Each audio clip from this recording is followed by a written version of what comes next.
Welcome back to Successful Learning Strategies. You're in the third part of the module where we're going to talk about learning strategies and how you can apply them to your learning in the classes or class that you're taking right now. So there is a worksheet available in Blackboard that's based on Bloom's levels of knowledge of learning, and it breaks down the 6 different levels of knowledge and different study strategies that you can apply to better understand which level of learning that you've applied for your chapter or subject or discipline or whatever it is that you're looking at right now. This is just a very quick summary of some of those things that are on that sheet. So remembering, we're going to talk about readings and lectures. For understanding, we're going to talk about how you take notes, how you can question what you think you know.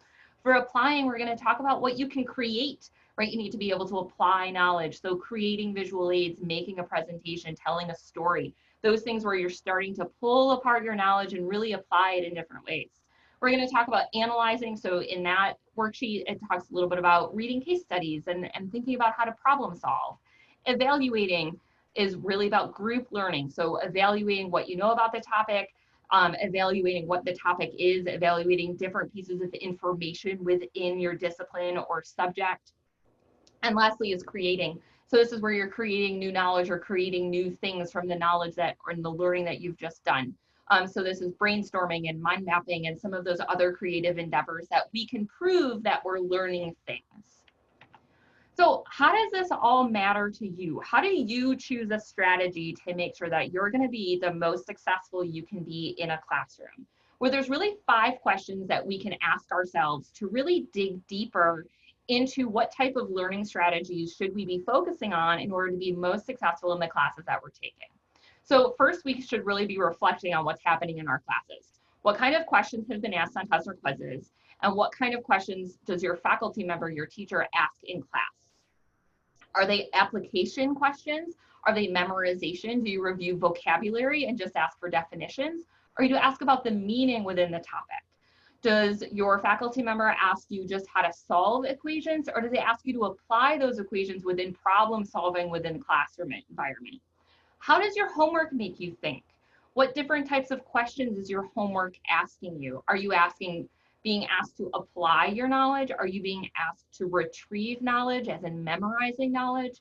You need to figure out how those questions are being asked, what level of knowledge you're being asked to remember, and what type of learning your brain is doing. And the last 2 is really about self-reflecting. Which level of thinking makes you most comfortable?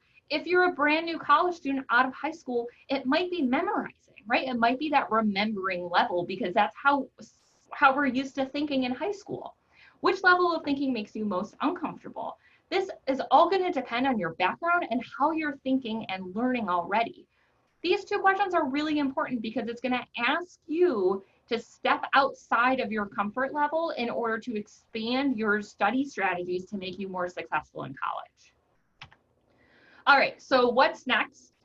I'm going to ask you to go through a knowledge check. It's just a quick quiz in Blackboard. It's going to help you connect learning objectives to learning levels. So those learning objectives are what's exposed to you in classes. It's what your faculty members want to make sure that you meet when you're all done with their class. You have an unlimited number of tries. It doesn't matter if it takes you 1 try or 10 tries. I'm just going to ask you that you go through that until you get comfortable with it. And then finally, the conclusion. There's no video for the 4th and final part of this module. I'm just going to ask you to reflect on 2 questions and write a small paragraph and then submit them as an assignment. So what 1 new learning strategy will you implement this week? And then what did you learn in this workshop? Thinking about what you're going to implement, why you're going to implement it, and what you learned is really important to close that learning loop. It helps you reflect on what's been valuable to you in a classroom or workshop environment and allows you to think about thinking, which is really important as a student because you're going to have to figure out what works for you and what doesn't. All right, that's it. This is my final video for this module. Thank you so much for participating.